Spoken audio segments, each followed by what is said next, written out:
Hi everyone, Kevin with Wildlife Revealed here. And Tristan.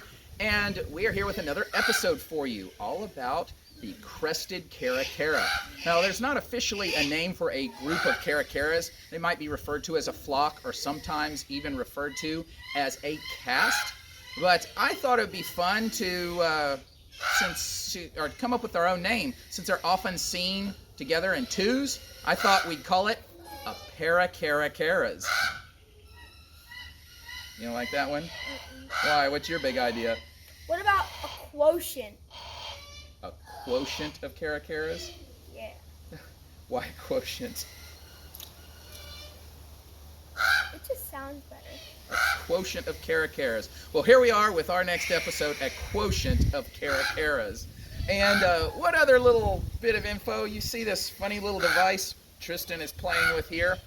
A very good friend of mine's been watching our episodes, and a friend named Travis Carson was generous enough to actually buy us this fancy cell phone camera gimbal and send it to me to aid Tristan in his filming techniques and to help improve the quality. And it's actually a really neat device. Not only does it keep the camera steady, you can hook it up to where it has zoom in and out, start and stop everything, as well as it has an output to be able to charge your phone if it starts to go bad or the battery starts to go dead. Matter of fact, I'll put a link in our description underneath this video if you're interested in looking at it. As a matter of fact, you can help support Wildlife Revealed, not only by choosing us as your Amazon charity, but also, oh, now you did it, by purchasing any item we might put in the links. If you wish to buy it, Wildlife Revealed gets a small credit from it. So Tristan, you ready to put that thing to work and go videotape a caracara? Sure. All right, here we go. All right, here we go. So I'm going to introduce you to our Crested Caracara, also known as a Northern Caracara. His name is Pierre. Now, you can hear him being vocal behind the door. He's awful excited. He knows food's coming in. As is Maggie. You've met the kookaburras before. So we're going to go in here with Pierre. He usually meets us at the door, so Pierre, get back here. All right, buddy. Come on in here, Tristan. Now, caracaras are known to be very vocal. You hear him making that noise? That's excited noise. There's also sort of territorial sound where they'll kick their head back and make a brrr, brrr, brrr, brrr sound. Now, caracaras are easily distinguishable in the wild by not only their shape, but 4 points of white. You see how he has white on his neck and also on the upper part of his tail, but also on each wingtip. Now, Pierre here, he was a wild-born bird. He's a rescue. Now, I'm going to step over here to see if I can start getting him to do a little work and jump to our hand. So, jump over the glove. Now, Pierre here, unfortunately, as a young bird, he was hit by a car, and he injured his wing. It was actually broken. Wait, you just want to feel it? Well, here, how about a free one?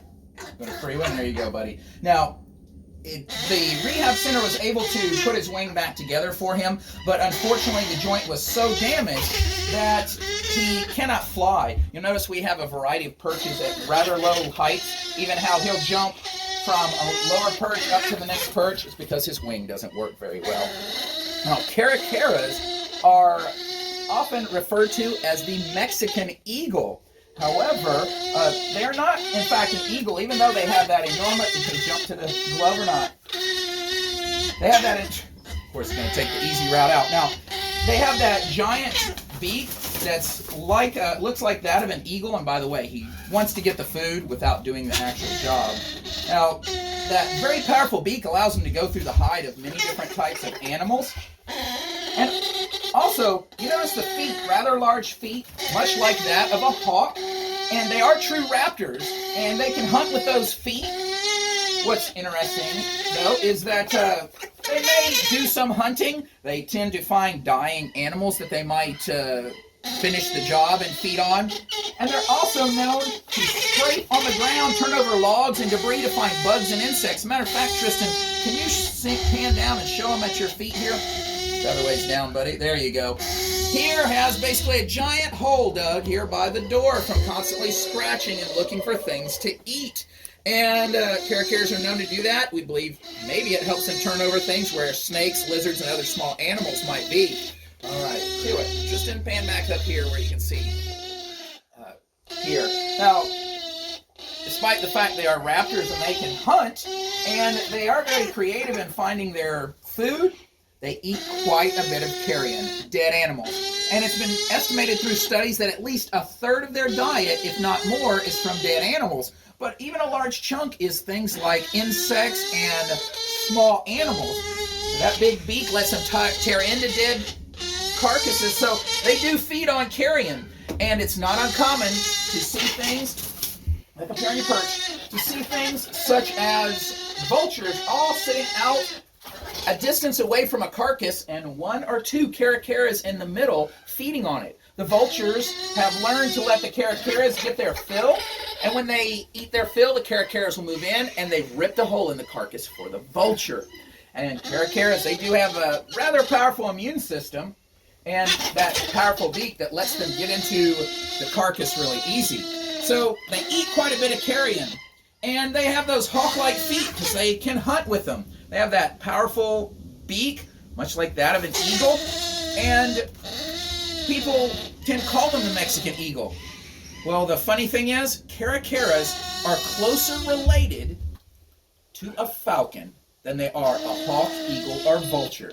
And you see, rather interesting how they've sort of changed and found this special niche. Now, caracaras are very intelligent, and Pierre is always trying to decide if he can get the food the easiest way. Now, being a wild born, it takes us a little bit more time to win him over and to get him to do the behaviors for us. You notice how now he's starting to cooperate. Now, I didn't mention that they're known as the Mexican eagle.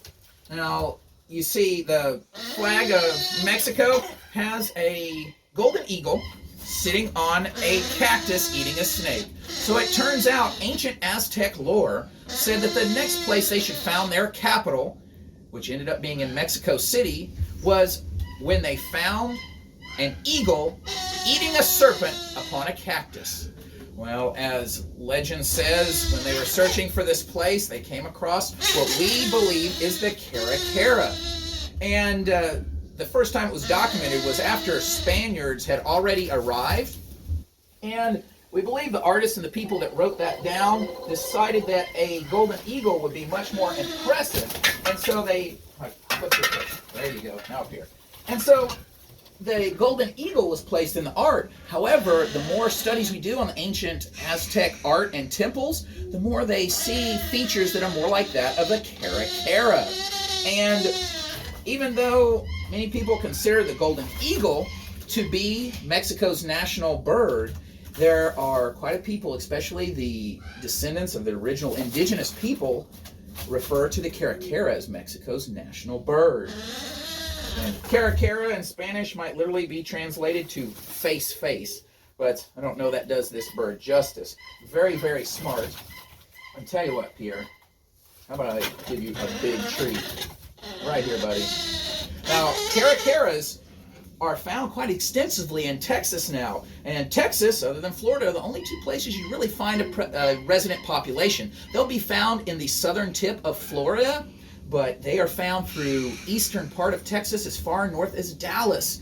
And often you'll see them on the side of the road, but they're feasting on carrion, most of the time traveling in pairs. But also, they're found down through Mexico, closer to the coast on both sides of Mexico, Central America, and down covering about the top third of South America. They're rather resourceful, and when you can hunt, scavenge, and even dig up your food, no wonder they're very adaptable. And people asked us, though, how did Pierre here get his name? Well, you see that funny black on his head? We decided that it looks like he's wearing a bit of a beret. Little hat there, and so Pierre got his name. I don't know how Spanish or Aztec that would be, but there you have it. And so now you know where Crested Caracara is. Hi everyone. Where's the middle? Hi everyone. Like and subscribe and share this with everyone you know. Hi everyone. This gimbal that I'm using, see, it's cool, right? You can move it around for whatever you need. There's like a little button. Watch this.